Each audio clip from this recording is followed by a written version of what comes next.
Let's talk about nutgrass for a minute. If you're not familiar with nutgrass, this is what it looks like. Let me pull one up so you can see it.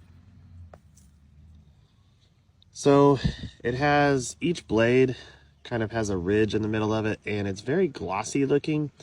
I like to show you what it looks like out in the lawn grass because it looks quite different from the lawn grass once you get to know it. So here it is growing in the lawn. This is a Bermuda grass lawn, and you can see the Bermuda grass is here, and then when you pan over to the nutsedge, it is kind of glossy looking and the blades look a little bit different. And the other thing that you'll notice is you'll mow, and then 3 or 4 days later the nutgrass grows up taller and faster than the surrounding lawn. And even though we call it nut grass, it's not actually a grass. It's a sedge, which is a completely different family of plants. And that's why grass killers don't really work on it. Now, because of that tendency to grow really fast and take over, most people don't want it in their lawns or their flower beds. So how do you get rid of it? The first thing I'll say is that nutgrass really likes water. It really loves moisture. It loves moist soil. And so the more you water, the faster that stuff is going to grow. If you are the person that leaves your sprinklers on for a long time, every night or every other night, and you have nutgrass, it's just going to make the nutgrass worse.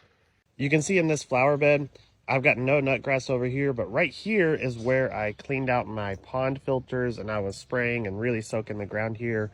And all of these germinated and came up because of the excess moisture that was here.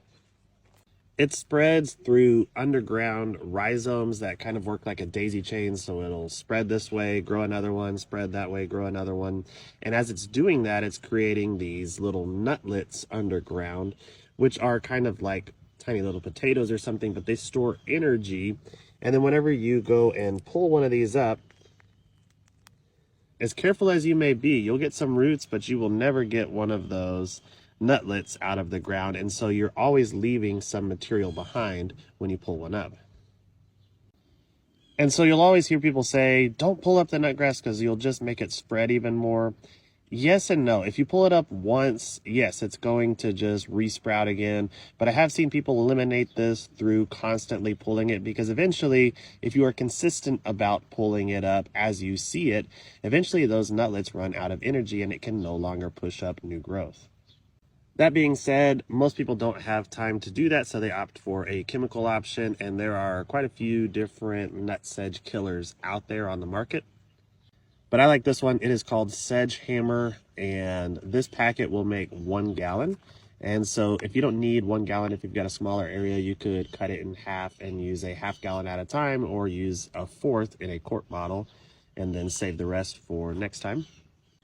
But Sedgehammer does do an effective job of eliminating nutgrass. However, just be ready to use it twice, maybe even 3 times, because as you go and spray this patch, it's probably going to pop up somewhere else 2 or 3 weeks later.